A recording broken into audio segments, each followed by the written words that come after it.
Muito boa noite. Gostaria, antes de mais, de cumprimentar todos os congressistas, felicitar os organizadores por organizarem, no fundo, este evento.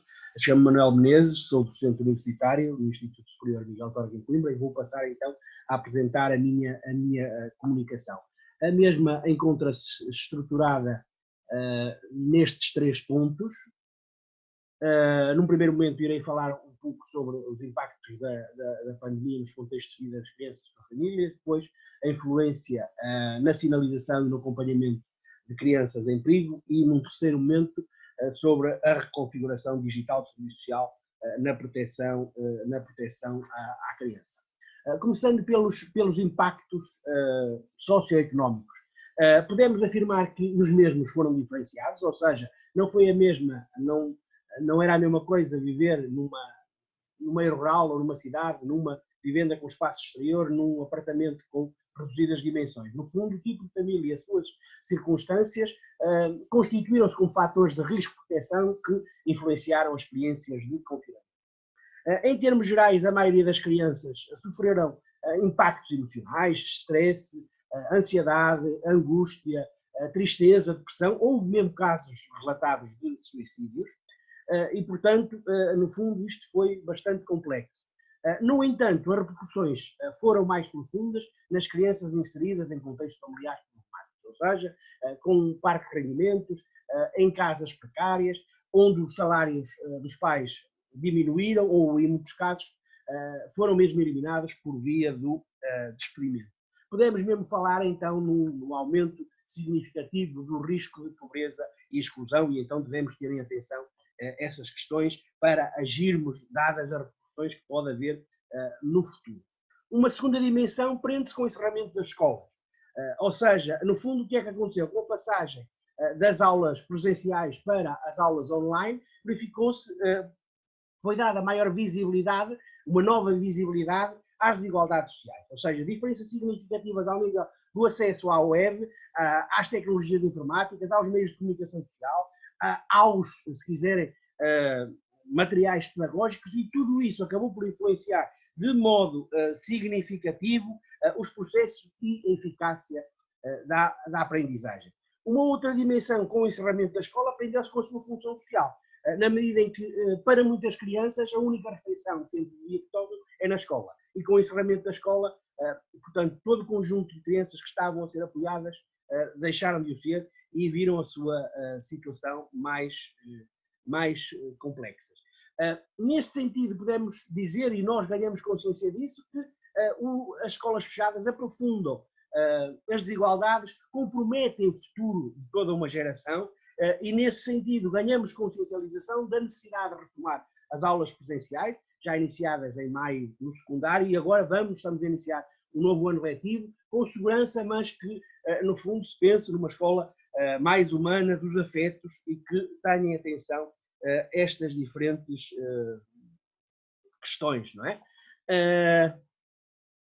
Quanto ao dia-a-dia das crianças, alterações profundas nesse mesmo dia-a-dia, das rotinas, ou seja, cessaram os contactos com os colegas, com os professores, a quebra das rotinas, o confinamento em casa com os pais, por pensarem que era um foco de contágio maior, também houve a interrupção das interações com os avós e foram vários os técnicos a falar e a trabalhar as questões da angústia da morte com crianças, que, no fundo, foi uma questão bastante problemática.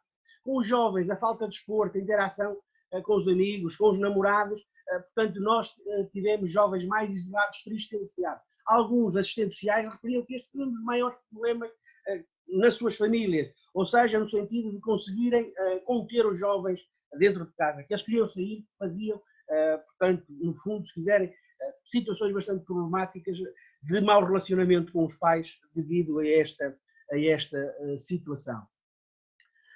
O confinamento das famílias, o emparedamento das famílias, aumentou a vivência 24 horas por dia, aumentou o stress, a ansiedade, consumo. Um estudo em Portugal, portanto, em que participaram também outros países, evidencia o aumento do burnout parental e tudo isto, portanto, contribuiu para o aumento do risco da violência doméstica, tanto sofrida como vicariante. o risco do aumento do abuso sexual. No entanto, aqui também se pode levantar a hipótese de a presença de adultos na casa poderem contribuir para impedir esse mesmo abuso. E, por outro lado, o aumento também da negligência não ativa, na medida em que houve muitos pais que tiveram que continuar a trabalhar e não conseguiram, no fundo, se quiserem, providenciar cuidados alternativos para as crianças que nesse momento se encontravam em casa. Um aspecto positivo, que também houve nesse estudo que referi anteriormente, houve pais que sinalizaram que este período se constituiu como uma oportunidade para melhorar a qualidade da relação pais-filhos e promoveu uma coparentalidade positiva. Avançando mais um pouco e passando para as influências na sinalização e acompanhamento das crianças em perigo, o nosso sistema ficou mais enfraquecido, como é lógico. No entanto, não ficou adormecido. Mas mais enfraquecido porquê? Na primeira linha, as entidades com competência em matéria de infância e juventude fecharam, a maioria delas, dificuldade de acesso aos serviços, diminuição, no fundo, se quiserem, as crianças, em todos esses contextos, em todas essas entidades, tinham adultos que se constituíam como elementos protetores. E, portanto, ao haver um encerramento, ao deixarem de haver consultas ao nível da saúde, portanto, uma maior dificuldade na monitorização do risco de perigo.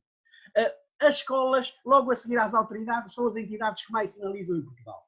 Com o encerramento das escolas, portanto, aqui a questão da sinalização também se colocou e as crianças ficaram expostas a perigos, portanto, que deixaram de ser publicitadas. Ou seja, em que elas davam sinais e poderiam ser sinalizadas, deixaram de ser. Os dados confirmam isso. Março e abril, por comparação ao ano anterior, dados da Comissão Nacional, redução de 52% das sinalizações. Quanto aos serviços de proteção, as comissões, portanto, encerramentos, passagem para o teletrabalho, o conjunto dos assistentes sociais, viram então, no fundo, estas circunstâncias, contribuíram para uma redução das reuniões de equipa, por vezes comatadas com a tecnologia, como já iremos ver, para uma redução dos atendimentos e acompanhamentos presenciais junto das famílias, só em casos de muita fragilidade.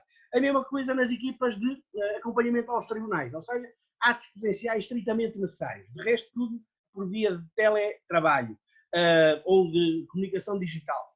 Ao nível do acolhimento residencial, as visitas e as saídas foram cortadas, ou seja, eliminadas. Crianças mais sós. Houve casas por diversas ordens de razão, viram as suas equipas de cuidadores reduzidas.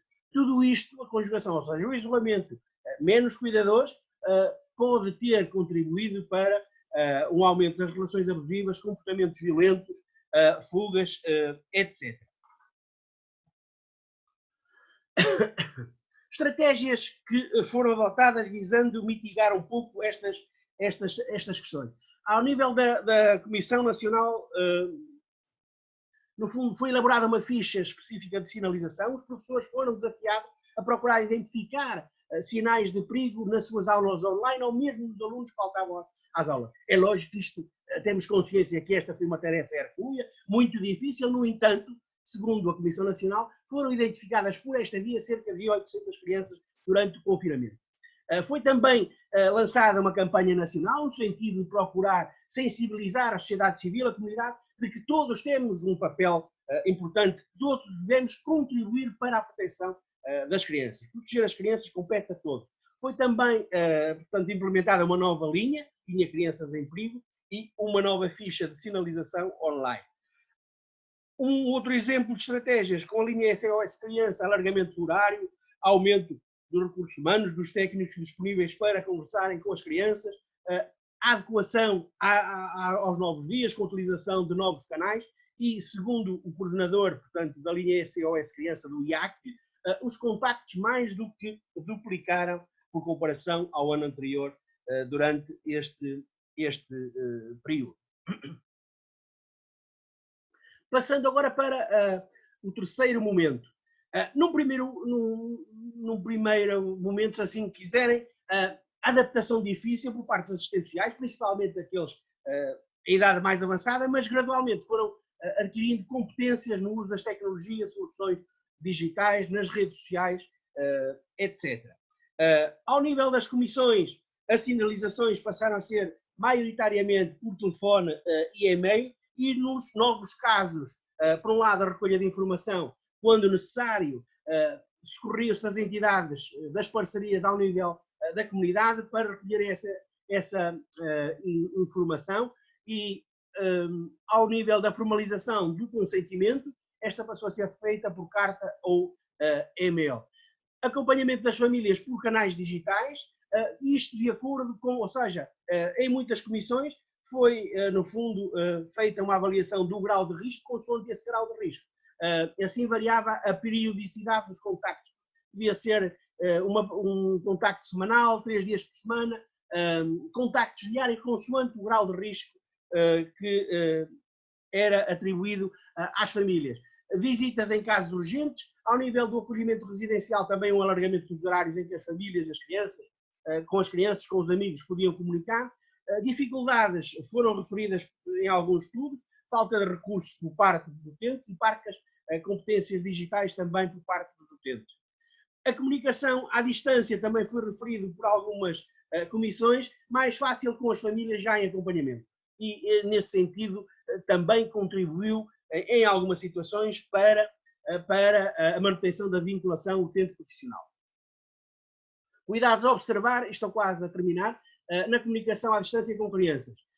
Antes de fazermos a ligação, avaliar se essa ligação não irá ser prejudicial para a criança, se não iremos causar algum dano. Quando fizermos a ligação, explicar o porquê. A explicação é muito importante para as crianças, do porquê da não existência de contactos presenciais, para os proteger a eles e à sua família, e procurar perceber se a criança está confortável, se a comunicação, isto é essencial, é segura, deve ser repetido várias vezes. Se não, terminar a chamada, combinar estratégias para outras comunicações. Se for segura, continuar a garantir a confidencialidade, a privacidade, que a criança também é muito importante, que a criança verbalize adulto de confiança, códigos de comunicação que devem existir entre o assistente social e a criança também são essenciais para tentar ver quando algo corre mal, incentivar a expressão livre da criança, escuta ativa, comunicação não verbal, e no final avaliar os objetivos, se os objetivos foram atingidos e as necessidades das crianças foram respondidas, e procurar, no fundo, diligenciar. Então, o que é que nós poderemos concluir, retirar de positivo desta conjuntura? No fundo, o contexto de crise no nosso país para o serviço social no âmbito da proteção à criança constituiu-se como uma oportunidade. No fundo, se quiserem, aumentou as práticas digitais no serviço social português. No fundo, se quiserem, assistiu-se no espaço de 3 meses a um acelerado processo de digitalização das práticas que, de uma ou outra forma, levaria certamente muito mais tempo. No fundo, podemos dizer que o futuro vai exigir profissionais comprometidos, criativos, profissionais que, no fundo, sejam capazes de combinar metodologias presenciais com tecnologias de informação e comunicação, no sentido de facilitarem, por um lado, a comunicação com os utentes e, por outro, promover dentro da própria profissão e entre os vários serviços plataformas colaborativas que contribuam para uma proteção à criança mais qualificada. Muito obrigado, espero que estas informações tenham sido úteis. Boa noite.